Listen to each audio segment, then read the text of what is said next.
Good morning, Jamaica, and this is Tuesday. I'm used to saying Wednesday, but this is Tuesday, March 4, 2025, and we're here for a very, very special post-cabinet press briefing this morning, and I have a lot of people to acknowledge this morning. And I'll start with Senator the Honorable Kamina Johnson, Minister of Foreign Affairs and Foreign Trade. We also have the Honorable Olivia Grange, Minister of Culture, Gender, Entertainment and Sport. We also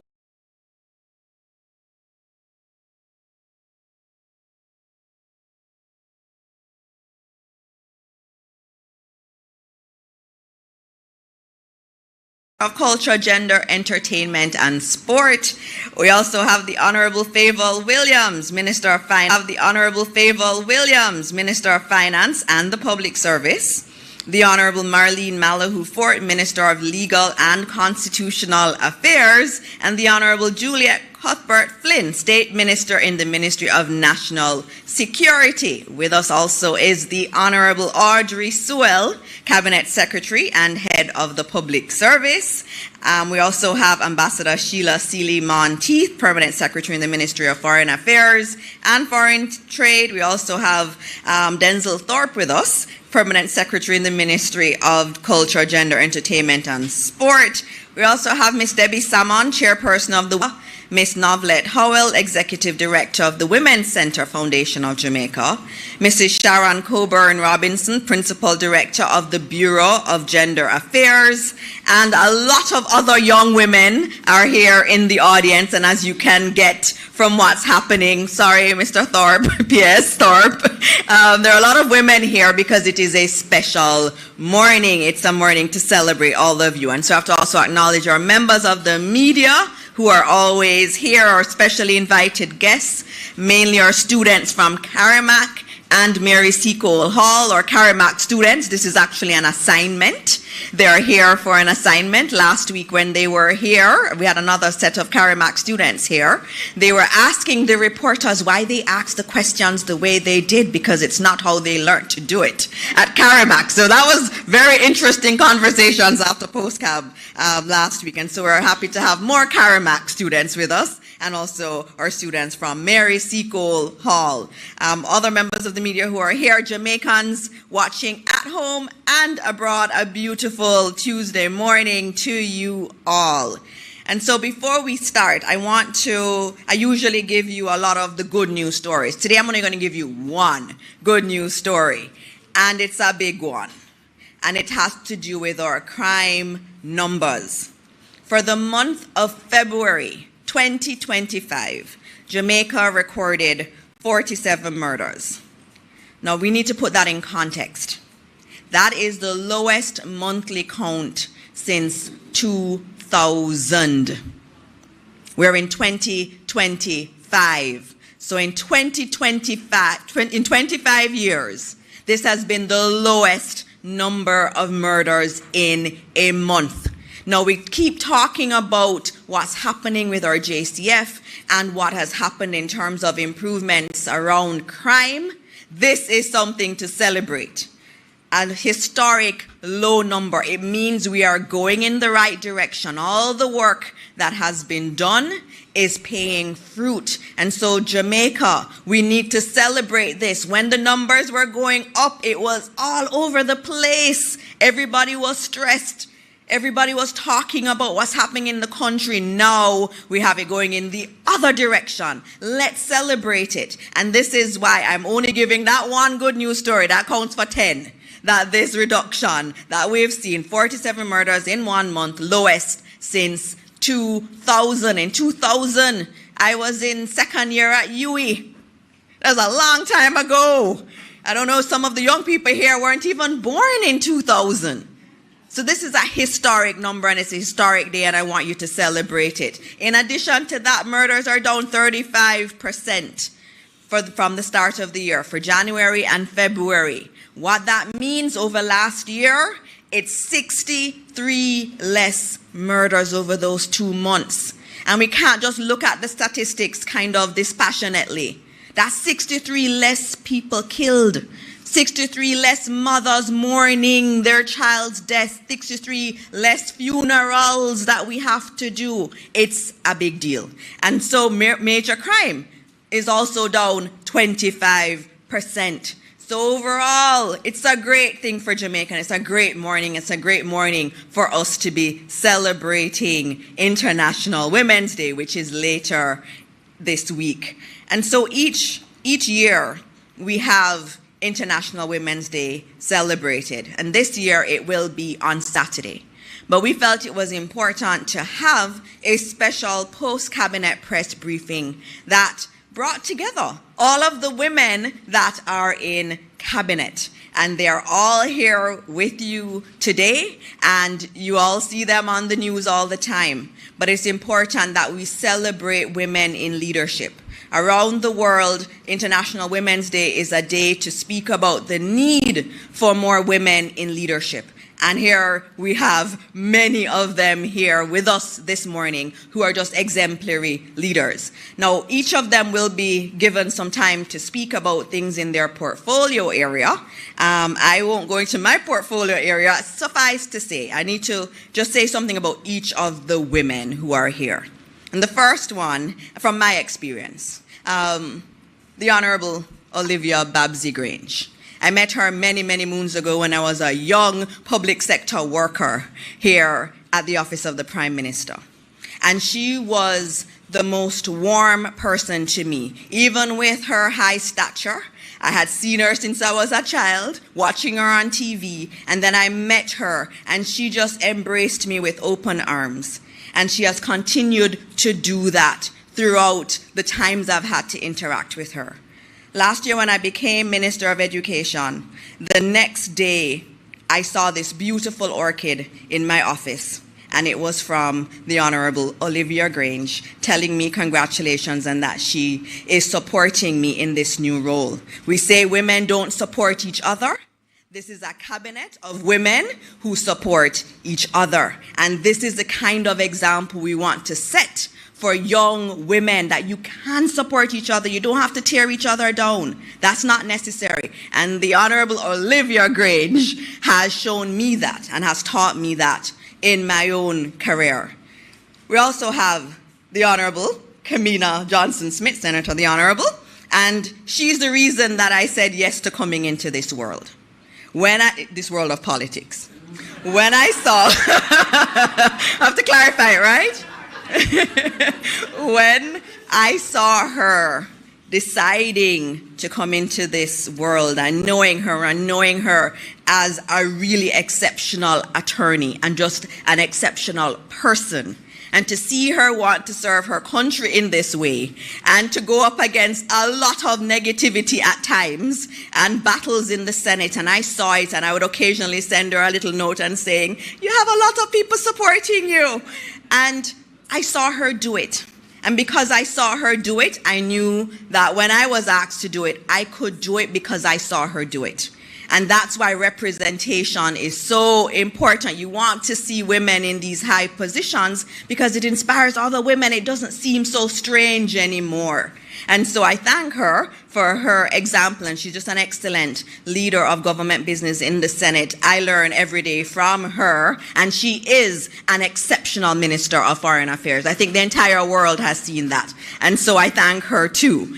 And then I'm going to go to our first woman who has ever been appointed Minister of Finance and the Public Service. We've never had a woman be Minister of Finance, and the Honorable Favour Williams broke and shattered that ceiling that was there. And she is just wonderful in her calmness. I don't have any doubt about her economy in her hands. And I remember we switched, she gave me her position when she was elevated, right? And I remember my first night as Minister of Education, she called me that night and she said, how was your day? How did it go? And I appreciated that call so much, Minister Williams. And again, I say, we support each other. And that's the way it really should be. And then we have the former Attorney General, the person who has brought constitutional reform onto the agenda, the Honorable Forbes. And I remember I remember when one of my mentors used to talk about her a lot. She used to say, oh my gosh, Marlene is just absolutely brilliant. She is so wonderful. I wonder why she went into politics. But she went into it because she really felt this was how she could contribute to her country. And I am very appreciative for what she has done, especially in the constitutional reform work, because that is so important for us to feel that sense of our identity being really espoused, and us saying, look, we can set our own constitution, we can have our own president. This is what she's saying. She's saying we're good enough as a people to be self-reliant and do things ourselves. And so she, in her tireless advocacy, despite everything that everybody says, and I see it in cabinet, she is always willing to stand up for what she believes. And it is fabulous as an example. Young ladies who are here, she is a perfect example of what it means to really stand powerful in who you are and what your beliefs are and pushing your country forward.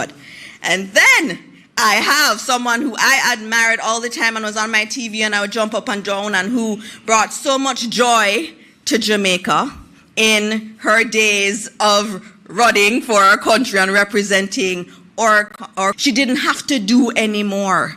But she decided that wasn't enough. Yes, I've given a lot to my country, but there's more I can do.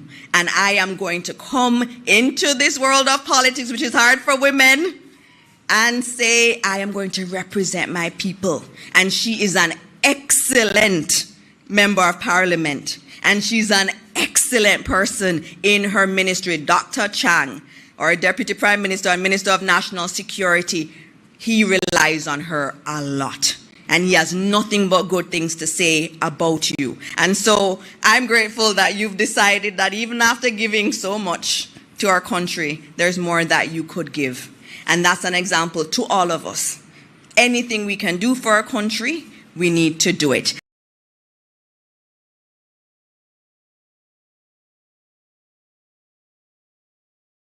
And so those were my comments. I don't have anything on my area. And obviously I have to acknowledge the first woman who was Cabinet Secretary.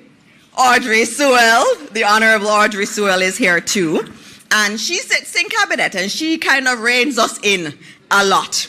And so her role is very, very important. The Cabinet Secretary role is really critical. And she's another one for any of the ministers. Anything we need to know about government, how it works, whether or not this is a good move, not a good move, because she's been in government for so long, she knows it. And she never shies away from giving us advice. She will call me after a difficult day too and say, Minister, I'm praying for you. And those are just wonderful things. And so as I end and I call our First Minister, I just want us to again acknowledge these wonderful leaders in our country. It is so important to have women at the head, and it's even more important to have women of the integrity that these women represent in our country. And so for the young women who are here, I hope you get a chance to speak to some of them and that you will be inspired in your own work to do what they have done in taking care of this country in the way that they do each and every day. And so I welcome our first guest, who is Senator, the Honorable Kamina Johnson-Smith. Do we use yours or? Yeah. Thank you so much, Dana, for your kind words, your never-failing encouragement, and most importantly, perhaps for bringing us together this morning and for conceptualizing this special post-cabinet press briefing at such an important time as we inch towards International Women's Day.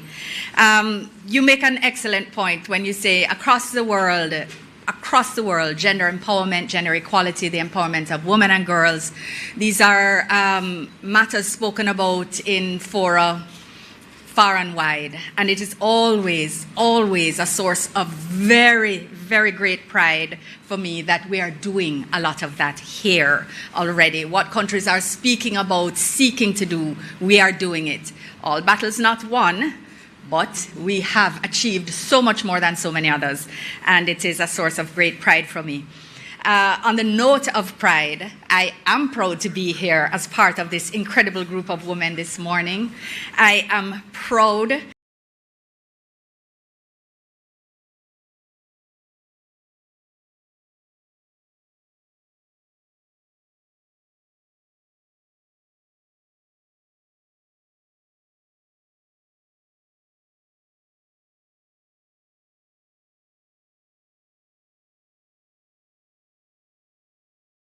to call a sister and cabinet colleague, Babsy Grange, who is an icon in so many sectors of Jamaica. You are the best Minister of Culture, the best Minister of Entertainment, the best Minister of Sports, and the best Minister of Gender ever. And then put together, it gives us that much more pride in your abilities, your connection with your communities and your constituency. You have a challenging constituency, but you have always led with an unequivocal sense of yourself and have really, what's the word? But you have demonstrated what it is to be a woman in leadership from when you may have been one of a much smaller number. So absolutely, you have not only walked through the doors, you have opened it, and you have kept the doors open for all of us, and we respect that very much. To also be here sharing space with the first female Minister of Finance and the Public Service, which is a fact I don't think we celebrate enough. Thank you, Dana, again for bringing it up, because it is phenomenal. And when Minister Williams was switched to this portfolio, you just felt that she was in her space. She was in the space of great comfort with her numbers, with the economy, with the issues that need to be managed in her very clear, integrous, and methodical way, as is required for a Minister of Finance. So we are extremely proud of you, and we hope everyone will be tuning in to watch the first female Minister of Finance present her maiden budget on the 11th of March at 2 p.m. Be nowhere else. If you're can't be in Parliament, be on the TV watching it PBCJ Live, right? Excellent. Minister Grange is seated beside Minister Cuthbert Flynn, who, as you have just heard, not only a former Olympian, but she brings that steel spine to the ministry. And when she was at the Ministry of Health, she made an impact, a heavy mark there, bringing compassionate leadership in every sphere. And I want to just say how much I commend your strength as a parliamentarian and as a minister, and say I respect you 100%. And have you seen her biceps? Hashtag goals, hashtag goals. Minister Malahoo Fort, you have just heard amazing things about, but she just lends her absolute mastery of procedural matters and legal analysis to this massive project that we have before us of constitutional reform. This is historical times we're living in, you know, people. We're listening and we're looking and we're seeing it, because this is somebody who is right beside me. They can, I'm taller than them, I'm shorter than them, somebody I can see, but history-making times. And I think sometimes we lose a little bit of that sight, but you're doing phenomenal work, Minister. So continue. We are all behind you. And of course, Minister Dana, who has so many incredible skills that really the Prime Minister could put her in any ministry. He has switched her twice already, and she has been phenomenal at all, because she brings a multifaceted set of skills to the cabinet, and really would do well in any space, and is excelling, bringing another type of energy and another set of eyes to the Ministry of Education, Youth and Information, and Skills, and ensuring that the digital space comes into everything that we do. CABSEC, you are the first. You are the first female cabinet secretary, and I am proud to be part of the cabinet which you oversee. And I am also very proud to be part of an administration that has also appointed the first female Chief of Defense Staff, and where we have a strong women, peace and security agenda across the world. She is the chair of the Women, Peace and Security Heads of Military Network across the world. She just took it from Sweden. 60 militaries are part of that, that network, and she is the chair, our Jamaican, only one of only 2 women who lead militaries across the entire world. Yes, so even though she's not here with us, we've also recognized that although we haven't had a female police commissioner yet, we have women flourishing at high levels in the constabulary, at levels and in numbers as never before. And we have to celebrate that as well and recognize that this is part of the process. And I'm going to just speak a little bit about my ministry now. You know, at the Ministry of Foreign Affairs and Foreign Trade, I'm very proud, together with my female permanent secretary, my indefatigable and indispensable Ambassador Sheila Sealy-Monteith, who really I could do nothing without. And I would love if you could join me in giving her a round of applause. Thank you. Because together we have 23 out of 28 senior managers at the ministry are female. Out of our 19 missions and consular postings overseas, 10 are headed by women, and the same number are deputies, not necessarily matched. When I had the privilege the other day to walk 2 young ambassadors for the day, and you will hear more about them next week, and walk them along the wall of former foreign ministers, and all you see is facial hair and mustache and beard, and meaning the wall is all male because all of the previous foreign ministers were male. And I was able to introduce them to the leadership of the ministry, and they were almost entirely female. And we spoke about the fact that it wasn't always this way. But what we have been able to do is foster an environment where our skills, which are naturally lent towards effective diplomacy, have been allowed to flourish and grow in a space where they are used for Jamaica's phenomenally effective diplomatic engagements globally. This is something of which I am immensely proud, and I'm really therefore very grateful to have the opportunity to speak about this, because it enhances how I feel about the fact that I am part of an administration that was responsible for the first female member of parliament, Iris Collins. We also were responsible for the appointment of the very first woman to chair a political party within the Commonwealth, Jamaica, Madame Rose Leon. She was also the first female to be a member of a cabinet in Jamaica. We also appointed the first female Minister of Justice and first female Attorney General. Or you heard it many times. Or you heard it many times. Or historic first woman Minister of Finance and the Public Service, the Honourable Favour Williams. Thank you so much. Good morning, everyone. Happy Tuesday. Looking forward to Ash Wednesday tomorrow. All right, allow me to begin by acknowledging my colleague ministers, starting with Senator the Honourable Dana Morris-Dixon, conceptualizer of this idea, and I have to say, the fearless leader of our post-cabinet press briefing. And I know it's no easy task to stand there. I did that for a little while, and I understand you have to know so much about everything, and so much is expected of you, but she's always so gracious. She'll always call me up. She's always so gracious. She'll always call me up. I've got a few more tickets for you. Thank you, Minister Grange. Thank you. And I agree with everyone else. Minister Grange, you're an icon. Absolutely, yes. Let me acknowledge as well Minister Juliet Cuthbert-Flynn.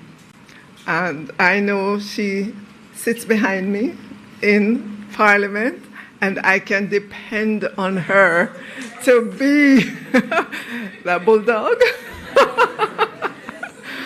But just to be there to support, because when you stand up to speak, To hear your colleague MPs in the back kind of, acknowledging, saying, yes, it really is good. It gives you strength while you're making your presentation. And of course, the Honorable Marlene Malahoo Forth.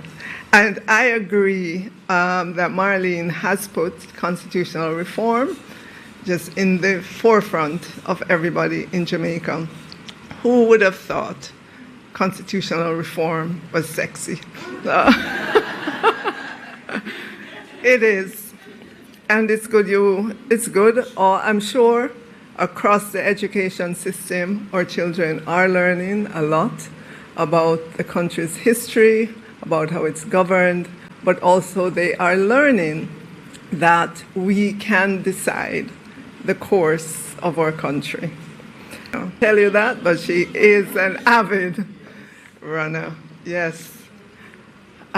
Just on the world stage representing Jamaica, and she does so flawlessly. Yes, we're happy to have her. Let me acknowledge all our permanent secretaries who are here this morning. You have no idea, they always make their ministers look good. Getting them the information, presenting everything. But let me back up a bit. CABSEC, looked like I sailed over your head. But I want to especially acknowledge you as well, our first female cabinet secretary, and as was said earlier on, one that really helps us because you have such a depth of knowledge across different ministries, across government, and we appreciate it very well. So I feel honored to be here today at this very special all-female post-cabinet press briefing. As the Minister of Finance and the Public Service, I lead a portfolio that I believe is at the heart of Jamaica's economic management and national development. As you heard earlier on, I will be presenting for the first time the budget for Jamaica next Tuesday. And I am really looking forward to presenting the budget to the people of Jamaica. This government has been a very responsible government, and we will again demonstrate that next week. So the efforts on a day-by-day basis focuses on monitoring, maintaining fiscal discipline, ensuring that everything we do is geared towards not only meeting targets, but also considering the lives of all Jamaicans out there. Of Parliament, the community was just a microcosm of a constituency, yes, of a constituency, yes. And so I want to say to all our ladies, all the women, young girls growing up, service is good. Service in your schools, in your classrooms, when you're in tertiary institutions, in your community, because it gets you interacting with persons from all walks of life. It builds your own character. It helps you to remain grounded. And so I would encourage that. I'm not going to say it is the way into politics, but it's, I'm just giving the example of my life as well. Let me acknowledge, which I didn't do, all the women who are here this morning in your own right. You are beautiful, you're leaders in your sphere, and I want you to continue to be that way, to be positive in all things. I want all women across Jamaica to know that your voice matters and that your engagement is necessary and invaluable to building the great Jamaica land we love. So to every female listening, know that ambition is not personal, it is national, it is global. Our country needs you, and so let's accelerate action together. Let us continue to build a better Jamaica, Let us continue to build on what we have and to move forward with velocity.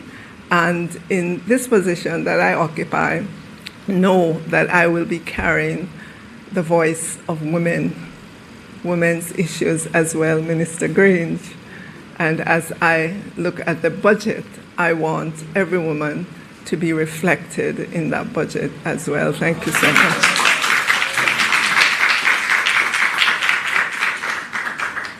Wow, that was so beautiful. And that's why representation matters. Because as a woman, she understands our issues. And she has said it, women will be reflected in the budget. And that is why we want more women like her stepping up to the plate, because it's really very important. I have to acknowledge a few persons before we move on who are here with us. There is Troyan Anderson, Miss Universe Jamaica East, who is here with us. There's Jada Wright and Julian Wright. Jada is probably our youngest ever student in a tertiary institution. She is absolutely brilliant, and she is here with her mother.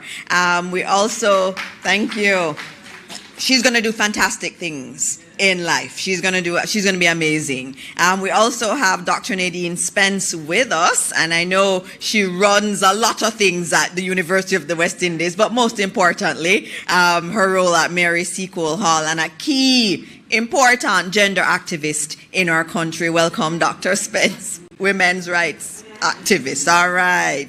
Sharika Spence is here, and she's the president of the I'm Glad I'm a Girl Foundation. It's a really lovely day to have all of you here. We also have some Jamaica House fellows with us. We have Davarine Gaynor and Michaela Richards, who were selected to help our ministries because of their brilliance, and they went through an extensive interview process to be selected, and there's also Antoinette Dennis there too, and so it's good to have them here. I'm going to move on to a woman who had scared me, and let me tell you why. Many years ago, I decided that I wanted to get fit. And you know, you tell your husband, honey, I want to get fit. And he says, oh, I saw someone on social media and I think you should go to her. And I said, who is that? And he says, Juliet Cuthbert. And I was like, okay. So I went on and I looked at what happened and I said, no, I can't do it. I don't think I can do it. It's too hard for me. And since I've gotten to know her in this political world, she has told me that she has training on a Saturday morning, and I still haven't gotten the courage to go on a Saturday morning to go and train with her, but hopefully I will build up the courage one day to be able to train with her. But she's someone who I respect a lot and someone who I really hope to be like in many ways in terms of her commitment to developing yourself, because when you're healthy, you're able to be a better leader. And that's really what she is also showing us. And she's just phenomenal in her work. And so I ask you to welcome the Honorable Juliet Cuthbert Flynn.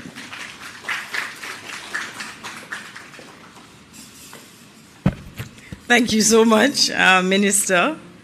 Of course you can do it. If I can do it, you can do it. Of course, all I do is bully the people that come to boot camp. Yeah, I just shout at them and they fall in line. But it's really great to be here amongst everyone this morning. We know that International Women's Day, of course, we're celebrating that today, but it's really on the weekend. But it's a pleasure to be here with my fellow ministers and all the persons online watching us this morning at this post-cabinet briefing held in recognition of International Women's Day. This is my first time. Thank you. Thank you for the invitation. As you know, I'm not in cabinet. I'm a state minister. But I support my minister, as you heard. And while this is not the official observance, as stated, today provides a very important opportunity to reflect on the progress that we've made as a nation in advancing gender equality and also to create opportunities for women to thrive. as we all are thriving. This year's theme, we know it's Invest in Our Women, Accelerating Progress, and that, of course, reminds us that we must uplift our women and entire families and communities. And that's what we've been hearing so far this morning, as far as all the ministers, saying good things about our female ministers in the Parliament. As the first woman appointed as State Minister in the Ministry of National Security, I recognize as well that this is a significant moment, not just for myself, but for all the women who are breaking barriers in traditionally male-dominated field. And as I stand here this morning, I have to say, Minister Dana Dixon, everybody, we look forward to your 5 good things that you have to tell us about what's happening with Jamaica and how we're moving forward. We really admire you. Of course, Auntie Babsy, we love you, yes. And Minister Malahoo Ford said beside me that, we keep mentioning icon. It's time for us to state that she is. We know that you've been in this political arena for a very long time and endured a lot, quite a bit. When's the book coming out? Soon? Okay. And so we're looking forward to that, but you are very special to us in the Parliament. We look up to you. You are, as you said, the minister of everything. She manages all of her portfolio very well, and we admire you and we love you. Minister Marlene Malahoo Fort, she's a little dynamo. And she knows how I feel about her. But when she stands up in the Parliament to talk about the Constitution and justice, my ears just perk up and I'm listening to every single word and feel so very proud of her. Minister Kamina Johnson-Smith, when I first came to you, and you have a beautiful, where your ministry is now is absolutely beautiful. If you get a chance, right there in the waterfront to just look out and just very serene. But when I walked through the halls as you were talking about, I was like, so they were just men. And so, we have to commend you. And when you are on the world stage, can I just tell you, just proud. Yes, very proud. Minister Favour Williams, I recall when we were coming into the political arena, 2 little neophytes, myself and you. And of course, everybody, a lot of people thought, of course, politics, I guess, had a face, and apparently she did not fit that face, like, not for the political arena. But I must say that I watched you grow into this political field. And you have really embraced it, as you said. You had your little learning curve being the president of an association. And so, I myself was not the person to really come into politics. A lot of people were wondering, why did I throw myself into this game of politics? Because it can be so nasty. But I have to say, service is what I think about each day when I want to possibly give up. But, I have to say I've watched you grow, and congratulations. We're very proud of you in this post as the first female finance minister. Very proud of you. Our cabinet secretary, thank you so much. You've served us well, and we are also very proud of where you're sitting now with our women in the cabinet. My portfolio as Minister of National Security, it covers the Department of Correctional Services, and I want to take this opportunity just to highlight the work that we have been doing to rehabilitate and also to reintegrate offenders into society.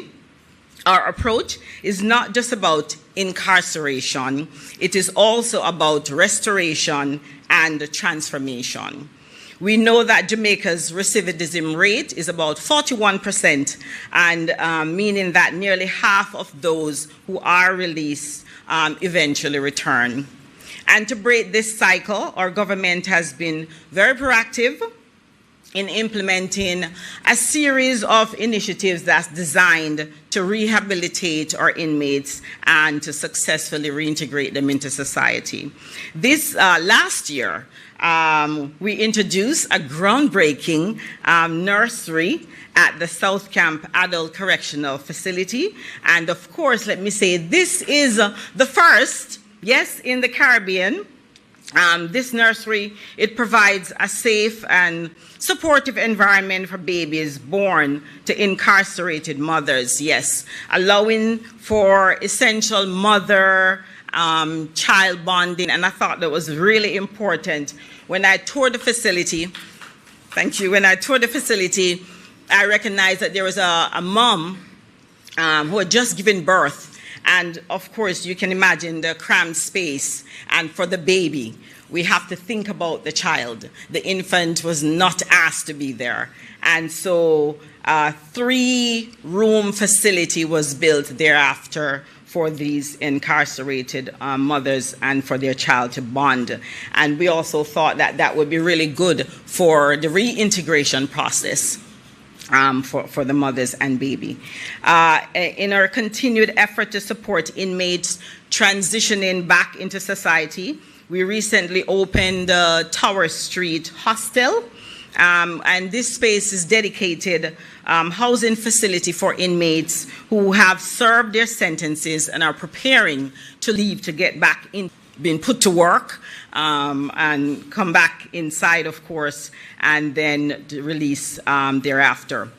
In our juvenile correctional facilities, we have made skills training, Minister Dixon, skills training mandatory.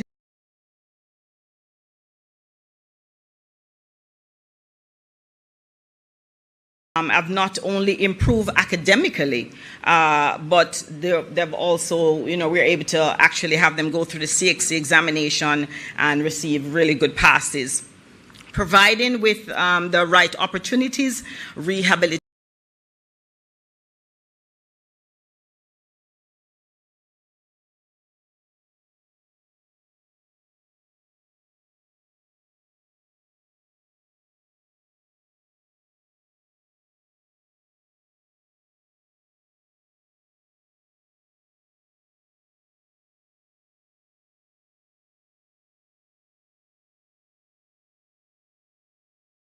Possible for these youngsters.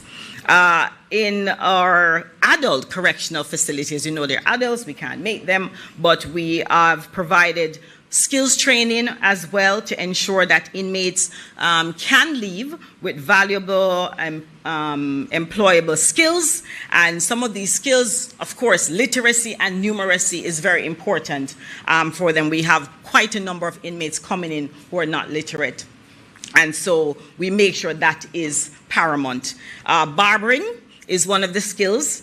Truck driving, animation, yes. Farming, yes, and they feed themselves. Woodwork and tailoring, sewing and embroidery. Even for one of the females, they made me this really nice, sexy outfit. Yes, I had it on for Jamaica Day last year. Crochet, 2-piece. You know, so they're really, you know, we're really making sure that they're doing things that they enjoy while incarcerated. And last year there was, and I hope this year will be the same and persons will come out in support. Last year we hosted the Department of Correctional Service Expo, and that was at the National Arena. And yes, you didn't know. Well, we're going to make sure that it is advertised much better this year so persons can come out, because there's someone who's incarcerated that paints, and I'm telling you, I have 2 lovely pieces that I bought from this correctional facility expo last year. And so these are some of the things that we are doing. We're also making significant strides in the development of a new national correctional service policy. So I'm going to ask my fellow cabinet ministers to, when it comes to your attention, please do the right thing. At this point, it already went for public consultation. And it is currently being reviewed by the policy team to make sure that we have everything in order. And once finalized, this policy will be submitted to Cabinet for approval, ushering in a new era of corrections and rehabilitations for Jamaica. And so while we work to reduce recidivism, we also recognize that the true progress requires what? A proactive approach to crime fighting. You heard the numbers earlier. The lowest crime that we've seen, murders that we've seen in the month of February. Last year we ended with a 19% decrease in our murders. And so we are making sure that we're not just fighting it on that end, but we are being proactive to prevent the crime from happening. And so in our special zones of special operation, we have introduced after-school programs, animation, robotics, sports to engage the young people minds, to keep them away from the negative effects and negative influences. We have Shoop Hoop. We have a program, Shoop Hoop, Not Guns Initiative, and that is using basketball and sports as a tool for mentorship and also teaching conflict resolution among our youths. The Ministry of National Security, also we have a musical instruments in school, and I know Minister Chang is not here, but he really likes that program, yes. He really pushes that program. So it's a musical instrument in school campaign, and this provides musical instruments to schools right across the country, helping young people to express themselves positively and also to gain constructive outlets, for their energy. The VPP, Violence Prevention Partnership with the UK, is another initiative that we've taken on.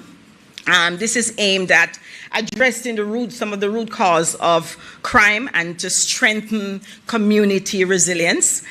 This partnership provides critical funding to examine violence prevention and also to enhance numeracy and literacy. And we have that interministerial school policy. Ministry of Education is a big part of this program. And so, we have to join up and to make it work. And so we've also hosted a parenting class. Yes, we're doing a lot. We're also hosting parenting classes. Our case managers, I have to say kudos to them. They are working very hard with our students across the different schools in the zones. And so we have really ramped up increase our case managers and our social workers to work with our students. The Live Good campaign that we've all heard about, yes. And this national campaign, it encourages Jamaicans to embrace peace, make positive changes, and to reject violence in a whole of society approach in crime prevention, reminding every individual that security is everyone's responsibility. And so, as I wrap up, as we celebrate International Women's Day, I want to let us reaffirm our commitment to building a Jamaica where every woman and every citizen has the opportunity to thrive regardless of their past, whether through supporting incarcerated mothers, expanding skills training, or reducing recidivism. Our work is driven by a singular mission, which is to create a safer, stronger, and more inclusive Jamaica. And so I want to encourage every sector of society, government, businesses, and community to play a role to accelerating progress in rehabilitation, reintegration, and fostering opportunities for all Jamaicans. Thank you, and when it comes, happy International Women's Day. Thank you, Minister. She said this is her first time at Post-Cab. It's clear that she needs to be here more often. So I will be speaking to the Deputy Prime Minister because that was really good. And again, that shows you why we want women at the helm, because women experience the world differently and advocate for different kinds of policies, like or women who are pregnant and incarcerated, and thinking about that and thinking about the skills training. And so, Minister, that was very, very good. I think you could do your own top 5 based on what you just presented to us. And so I'm very glad that you were able to join us this morning. And so next up, we have our person who made constitutional affairs sexy again. That's what we heard earlier. And so please welcome the Honourable Marlene Malahoo Fort.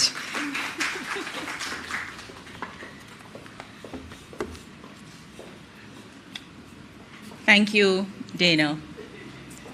I think by now everyone present here is getting a sense of how excited we are to work with each other. And you understand that we cheer each other on, and it's not just a show. It's such a privilege to be part of this team. When Juliet got up, I was recalling how we had worked together when the Jamaica Labour Party formed opposition. The then leader or current Prime Minister had the brilliant idea that he would select not only main shadow ministers, but a second tier of shadow ministers. And this is what is happening today. So you have the cabinet ministers, and you have Minister Cuthbert from the Council of Ministers. And that's actually provided for in the Constitution, because Section 69. No, seriously. But I call Juliet Pepper because she is hot.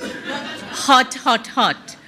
And you may not all recall, but she and I as a team, along with colleagues, actually succeeded in relieving the then Minister of Health from his post as Health Minister when I served as Shadow Minister over mishandling of important matters dealing with dead babies. Juliet and I were the team. But you know, as I listened to my colleagues, as thinking that the things that I'm deeply interested in are the kind of things that make you unpopular, and sometimes you can feel isolated. But I want to tell you about this team that I'm a part of. Led by Prime Minister Holness, he creates a space for all of us to make our unique, authentic contribution. And colleagues, we create an atmosphere where we speak candidly about the things that matter to us, what has brought us into political service and into public life, and the contribution that we hope to make. And we speak about our collective dream for a better Jamaica and the privilege that is afforded us to hold formal places of authority in the ministerial offices and the parliamentary offices that we hold. And so I was thinking about what really brought me to the table. It's no secret that I'm inspired by justice, and I'm also inspired by mercy. And I have a very strong sense of right and wrong. I have a very strong moral compass, and sometimes when you present it that way, people will think that you're self-righteous, or you think you're better than anyone else, and who do you think you are? And when you're asked to lead a legal portfolio, and you have to remind that there are actually rules and laws which constrain, and that you are not free to do it as you wish, sometimes you incur the wrath of others. But I'm so grateful for colleagues who constantly bear with me. And when we bring our unique perspectives, you know, we ponder and we think. And if when we share with each other, emotions are evoked, as they normally are as human beings, we step back and we ponder and we come back. Because this team understands. This team understands that it is a privilege to serve. And our team leader walked in. Let me tell you something about him. He knows that I observe him very closely, very, very closely. Prime Minister Holness is so mild-mannered, it's unbelievable. He is so conciliatory, it's unbelievable. With all the pressure that he comes under from his very strong-willed cabinet members, especially the women, he listens with a heart that cares. And I have to say that I'm so proud to be led by my Prime Minister and party leader. And he knows that what keeps me at the table is his commitment to work to do right and do better by Jamaica. Because we choose Jamaica, and we choose to serve, and we do not take the privilege for granted. Now, I'm told that we will break to allow the Prime Minister to speak, but I really want to tell you that sometimes, when we are public figures, we become beating stick. Not only are we the repository of the hopes of the nation and the people, but we're also the repository of their frustrations. But believe me, Jamaica's leadership is in good hands with Prime Minister Holness and this team. We're not perfect, but every day we seek a better understanding of what is required of us to serve the people. And so, when the Prime Minister said that, we have set so many national goals to further the cause of independence. We have never been short of ideas, but we have an implementation deficit. He says we're going to work through the challenges.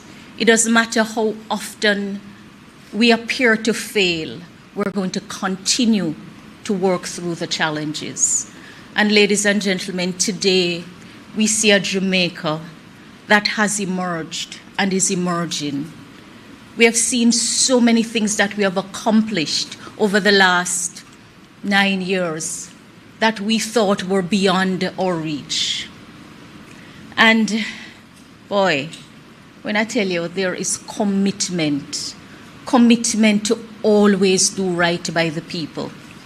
There was a time when I would go home every Monday and I'd say to my husband, boy, I don't know if I can really manage this political work, I really don't know. And then he would say, I told you that you would have been better in the other branch of government. His own bias for that branch. But he said, today I actually see progress on some of the issues that are of concern to me. So let me wait until next week and I'll see what happens. And every week I would go home and we would debrief and I would mark progress. And this is 16 years later. 16 years later. Can you imagine, Prime Minister? So, for me, no, I work across all of government. And I make the link right across and almost close the circle. So, government, I say, is not a one-man show. We seek office and we serve politically to be part of the leadership of government. But government is not limited to the political directorate, important as the political directorate is. Government is arranged across ministries, departments, and agencies. And portfolios are assigned with a subject matter, with laws that relate to the subject matter, and the institutions that relate to the subject matter. And believe me, that is what the Constitution provides for. And so it's important for everyone to understand that when we make representation or when we make policy at the level of cabinet or we pass laws in the parliament, they have to be implemented, they have to be enforced. And that the work of government is actually assigned to officials who have a formal role. Every time the budget is presented, we have the Public Service Order, which sets out all of the offices in the public sector and all of the offices in the civil service. And every office has a function and has responsibility. So we in the political directorate cooperate and collaborate with other parts of government to get the work done on behalf of the people. And if one part of government is not working well, the people will not be served as well as they should. And this is something that Prime Minister Holness has recognized. And that is why the reform of government is so important to him. And it's not just reform for the sake of reform, but it's reform to serve the people better and to unlock the potential of Jamaica. Because as a team, we are honored to be part of the leadership of Jamaica. And we say many of us have the option to work in many different places, but we choose Jamaica. We choose Jamaica. And we're bringing the best of our talent to work on behalf of our Jamaicans. So, when we gained independence in 1962, our Constitution came into being. The Constitution was formulated here in Jamaica, but it came into effect in the United Kingdom. And it came in a form that was cloaked imperially. That is the Order in Council. We call it an imperial cloak. And what was formulated in Jamaica, debated in the parliament in Jamaica, became just an appendage to that cloak. And the process that we're going through now is to decloak the Constitution, because the attainment of nationhood is not insignificant. And when we chose Jamaica as opposed to a federation, interestingly, the Labour Party was front and center of that process.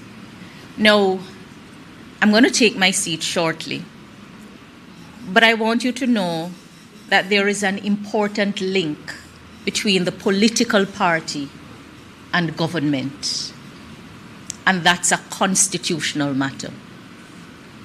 Now, citizens organize and they come together and they form political parties, and then they campaign for office. And the political party that wins when elections are called forms government. And out of that, you get a prime minister who is the leader of government. I wonder if you understand the link. I want you to understand it so that you get an appreciation that the practice of politics is nothing dirty. And you shouldn't view it that way.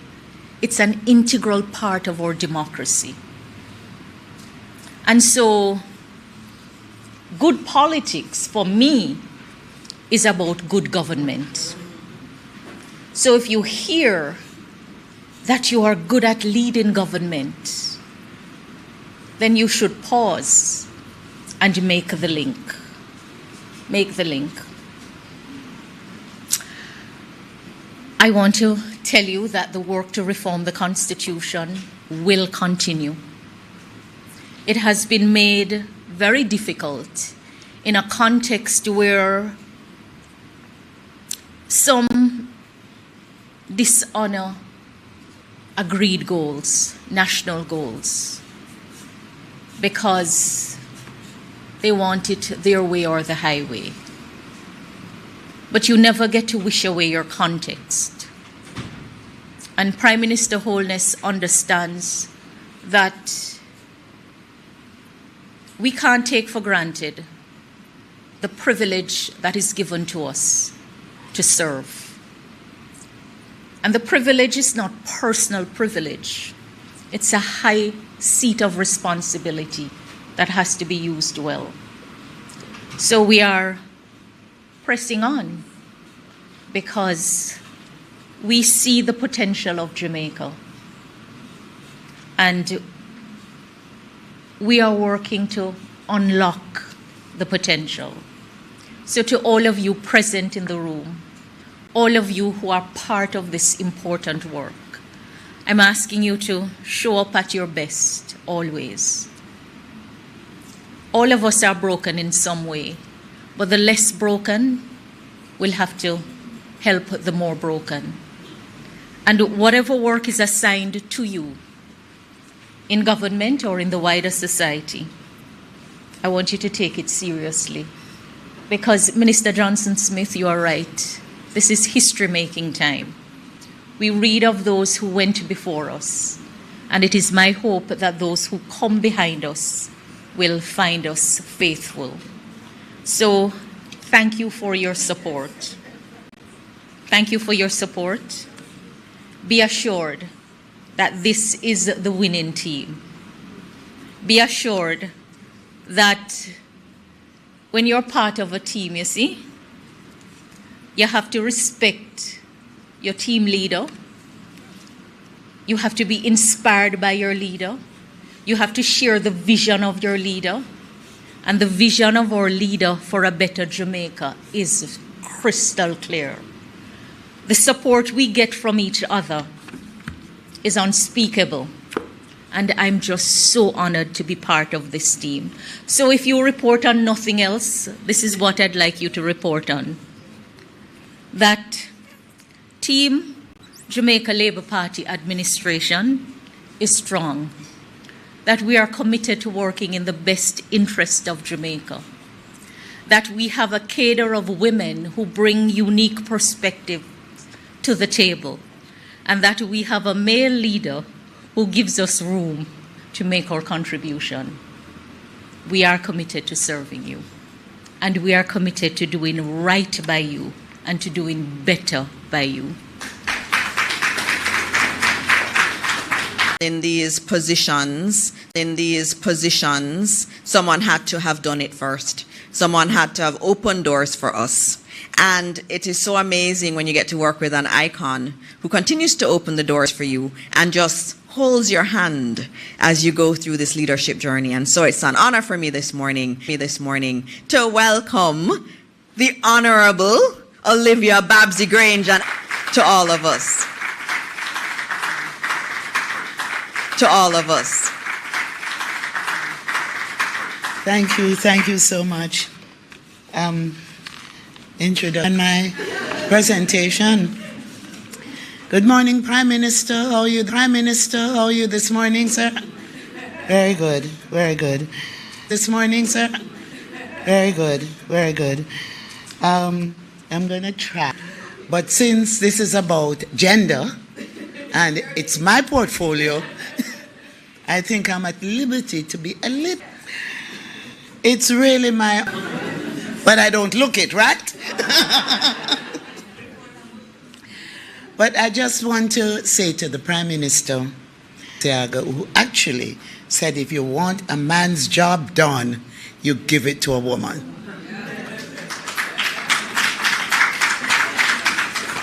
He said we have fixivity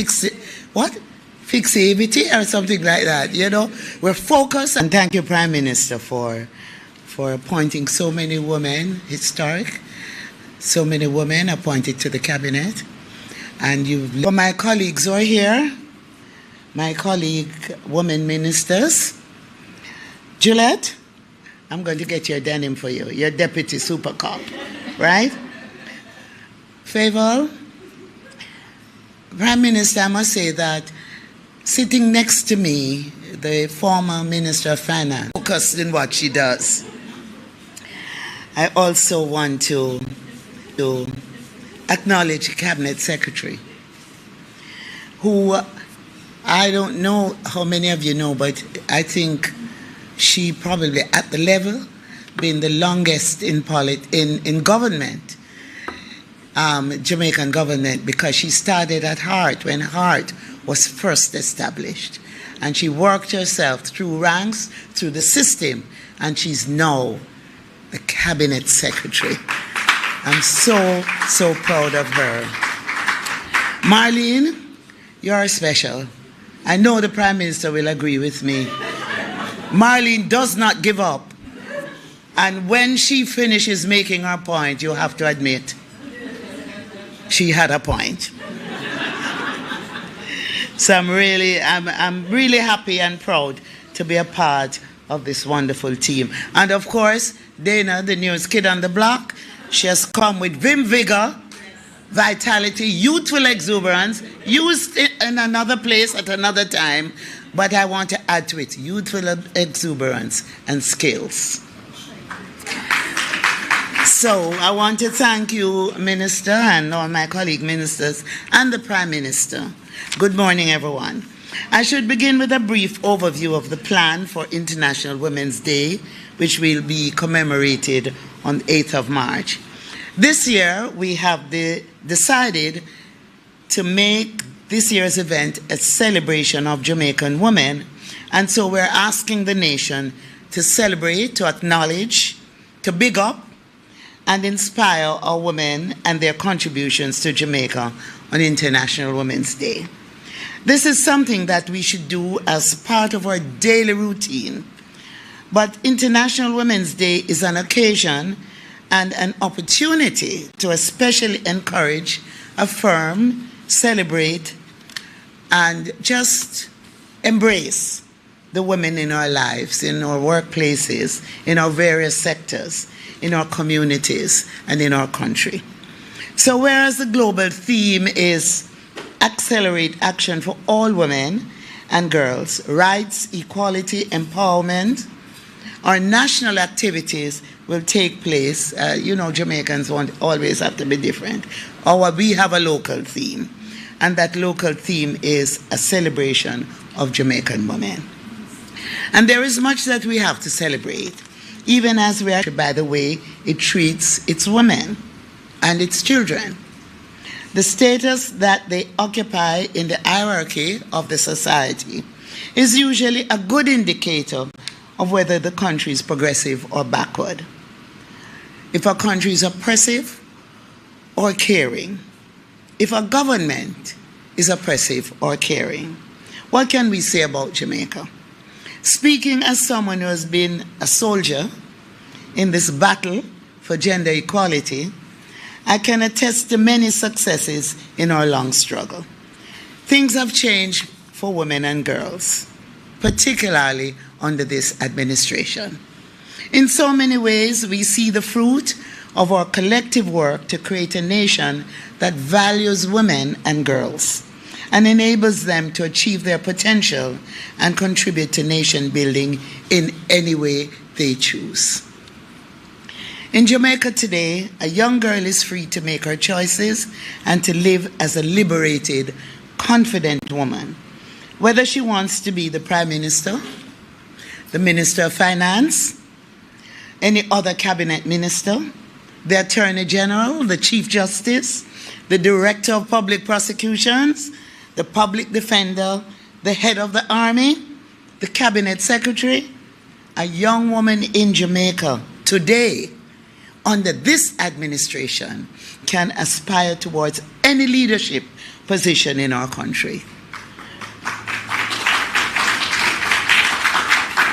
But more than that, she has seen women of distinction in these leadership positions during the last few years. We have demonstrated that not only have we broken the glass ceiling, but we kicked down the door, right?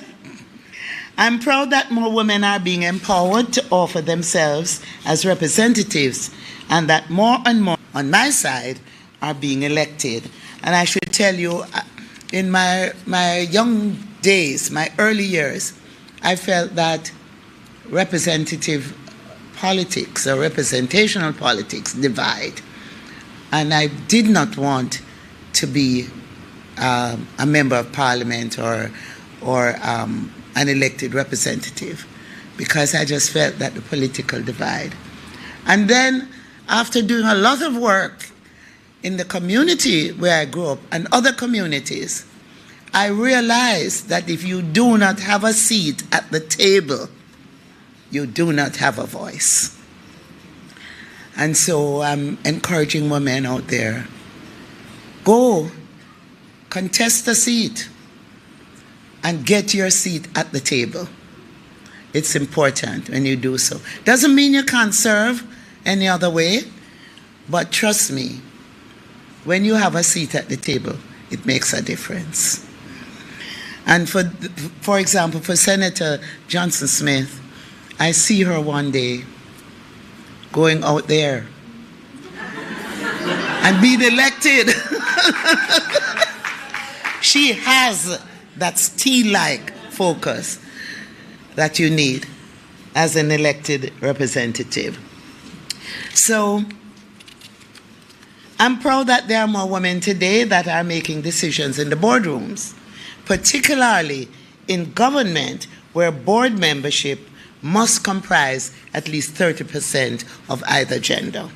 Increasing the number of women decision makers at the highest levels is essential for ensuring equality, raising the visibility of women's issues, and working towards solutions.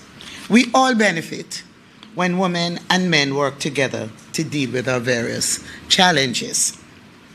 And this is why I led the initiative, and along with my colleague, women parliamentarians, we introduced a caucus of women parliamentarians comprising representatives from both houses and from both sides of the divide.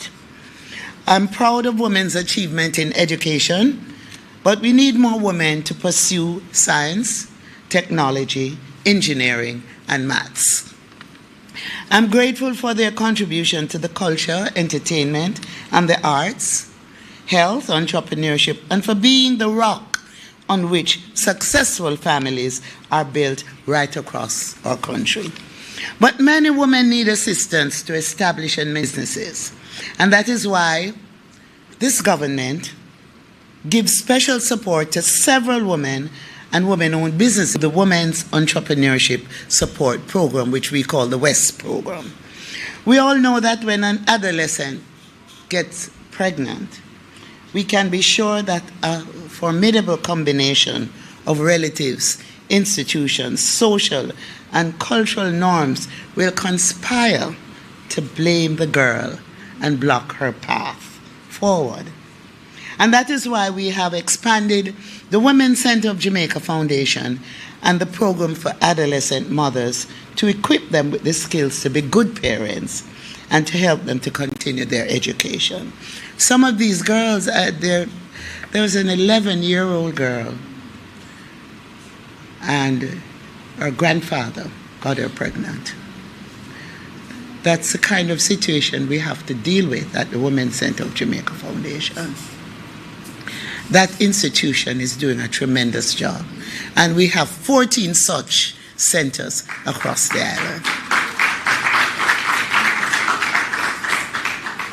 We're happy that the vast majority of the participants in the program do not have a second child in their teenage years, and that many of them embrace the chance to continue their education and are contributing to nation building in their respective ways. In the last few years, we have established a new Women's Center location in St. Elizabeth, and we have expanded the location in Manchester. And we are finalizing plans, ladies and gentlemen, thanks to the Prime Minister, for the center in St. Thomas to be expanded and renovated, and for us to get a new dorm and a new nursery. And this is being done through Factories Corporation. We must empower women in all circumstances. We must show care. This government cares. And we must be our sister's keeper. We have sought to introduce and amend legislation to protect the rights of our women and our men through the Sexual Harassment Protection and Prevention Act. And it was brought into operation on July 2023. It is a game-changing piece of legislation that will provide relief for those enduring the harmful effects of sexual harassment and hopefully cause a culture change. I want to use the opportunity at this time to announce the Sexual Harassment Tribunal, which Cabinet approved 2 Mondays ago. And the executive membership, Mr. Ferdinand Algernon Smith, retired Court of Appeal judge, and he's the chairperson. Ms. Indira Persad, attorney at law, deputy chair, and Mrs. Karen Campbell Basco, attorney at law, also deputy chair. The additional members, Kadria Folks, Ms. Kadria Folks, attorney at law, Mrs. Debian Brown Salmon, attorney at law, Ms. Camille Lee, JP Supreme Court mediator, Ms. Karen Thompson Wilson, senior legal officer, Jane Group, an attorney at law, and she is mediator, Ms. Claire Pamela Miller, Supreme Court and Parish Court mediator, Mr. Kevin A. Campbell, Supreme Court mediator, Mr. Donald Roberts, CD, JP Industrial Relations consultant, Ms. Shanique Rose Clacken, corporate service manager, assistant company secretary, Wigton with Wyndham Farm, an attorney at law, Mr. Junior A. Latibadair, senior industrial relations officer, Jamaica Civil Service Association, Dr. Merrick Dale Walker, JP, President, East Jamaica Conference of Seventh-day Adventists, and Reverend Dr. Devin Merritt Dick, Pastor, Boulevard Baptist Church. So these are the members who have been appointed to the Sexual Harassment Tribunal.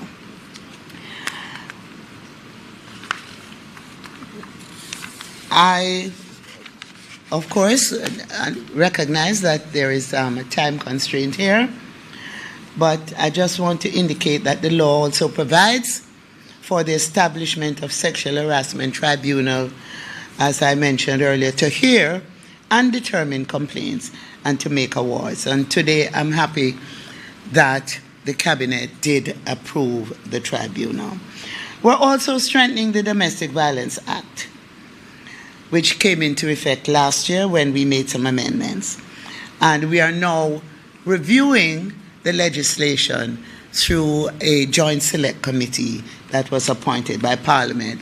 We had to extend, we invited submissions, and we had to extend the period to receive submissions because surprisingly, the various organizations that sometimes are very articulate and very vocal in criticizing the government did not respond on time. But we will be meeting in March, and by then, those submissions would have been received. So, as I wrap, I just want to say that the portfolio of gender is one that touches everyone. It touches men, it touches women. We are now about to establish our third center in Western Jamaica. We have one in Eastern Jamaica, we have one in Central part of Jamaica, and now the center in the West. And that center will also have a transition facility so that once the survivor, we're not calling them victims, the survivor has reached a point where she can go out in the society, we will assist by moving her into the transition facility until she's able to be on her own. As I wrap, I want to tell you a story. We recently had the Jamaica Creative Expo for sixth form students and students at the tertiary level. who wanted careers or want careers in the creative industry. At the end of the event, there was a young miss sitting there, and I said to one of my staff members, go find out what is wrong, because everybody has left and she's sitting there. Only to find out that this young miss lost her mother at the age of 5.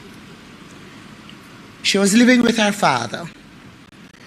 At the age of 11, she ran away because she was being abused. She ended up in the homestead home for safety. When she got to the age of 18, she had to leave. She had nowhere to go.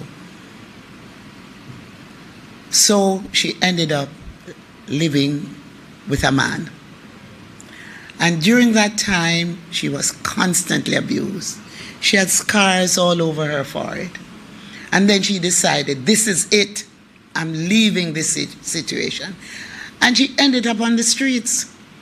She's walking past the Pegasus Hotel, where the event is being held. And she saw this man, and she's saying to this man, I need some money because I'm hungry.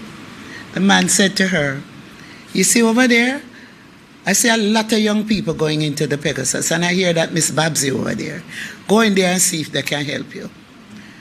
And so she came to the function just in time that she could have lunch. She sat there, and at the end of it, she said she knew that somebody would notice that she was there. My staff member went and spoke to her and came back to me and said, this young miss is living on the streets. She's being abused and she has nowhere to go. It was really a sad situation. You hear about period poverty? She was also experiencing that. And so I reached out to Mrs. Robinson, who's here with us this morning, from the Bureau of Gender Affairs. And after doing what we had to do, we were able to get her in a safe space. And she's now in a safe space. That is the work we do, and that is the work that this government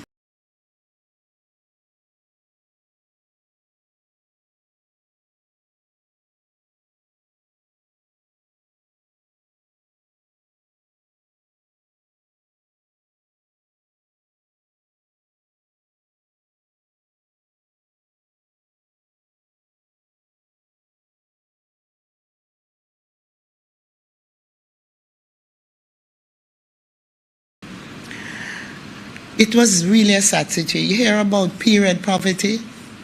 She was also experiencing that.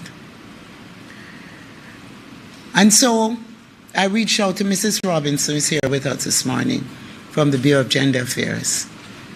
And after doing what we had to do, we were able to get her in a safe space.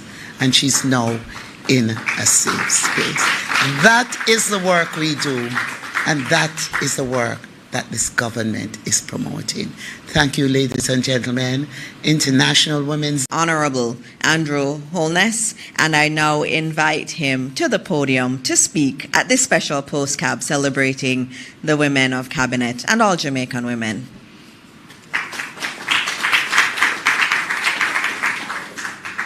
Any podium? Let me use this one.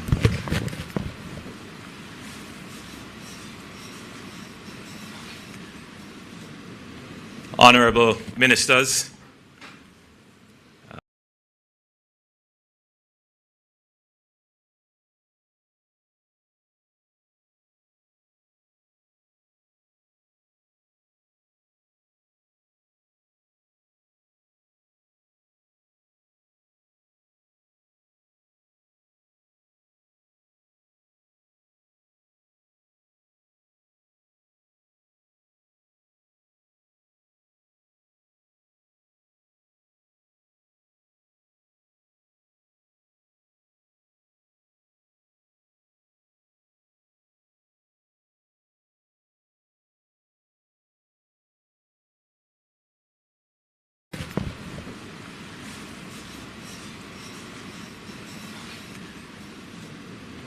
Honorable Ministers,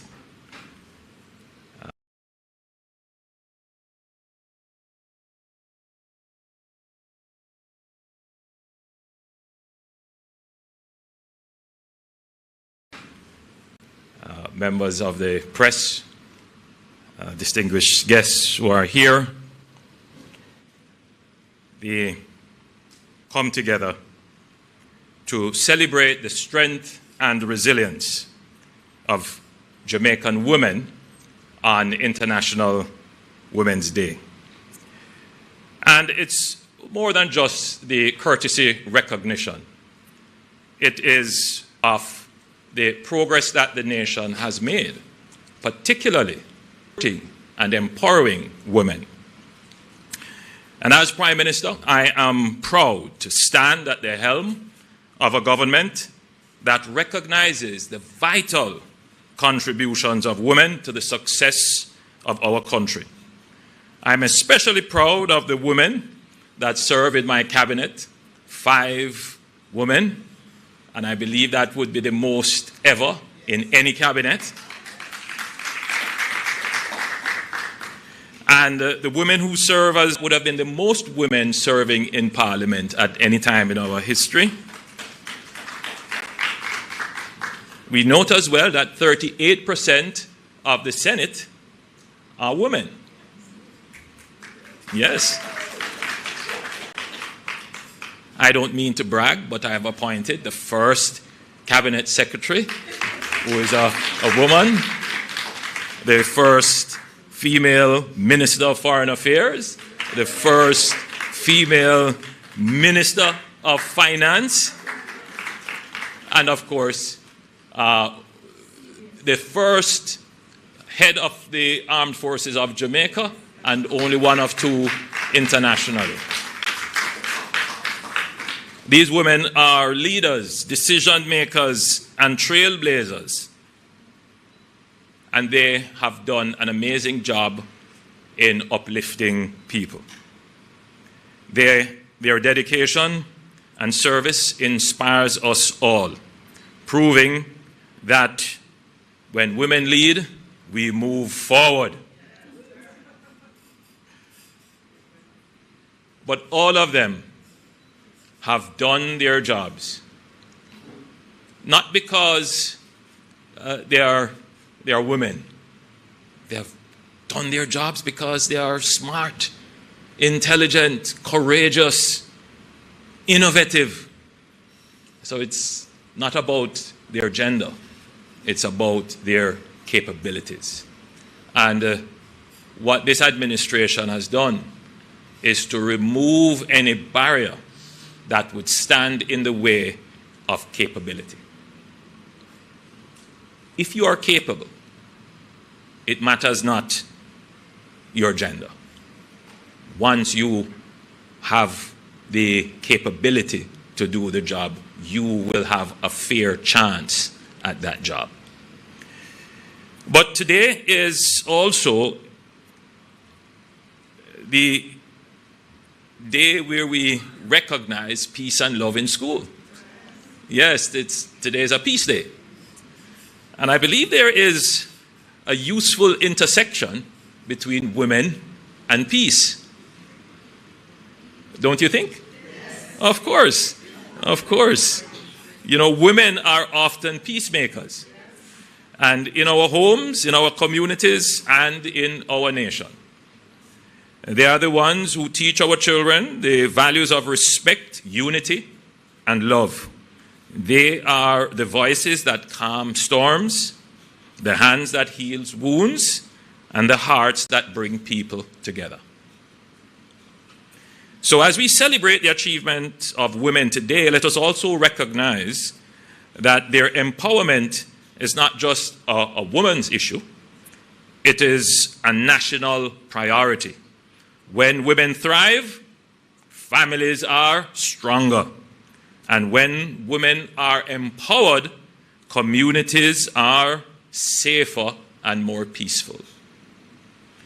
My fellow Jamaicans, especially our strong and courageous women of our country, today I speak to you not just as Prime Minister, but as a fellow Jamaican who recognizes the vital role that women play in shaping the nation. Our mothers, grandmothers, aunts, and sisters. You know, I often joke that I could never have been a bad boy because I grew up knowing my mother, my grandmother, and my great-grandmother, who left me at 16, she passed. And my grandmother when I was in my 30s. And my mother is still with me. So I had 3 mothers. I could not depart from the right path. And, you know, our women, they form the backbone of our families. And their influence reaches far beyond the home. But we must confront a harsh reality. Crime and violence continues to plague our communities, and too many of our young men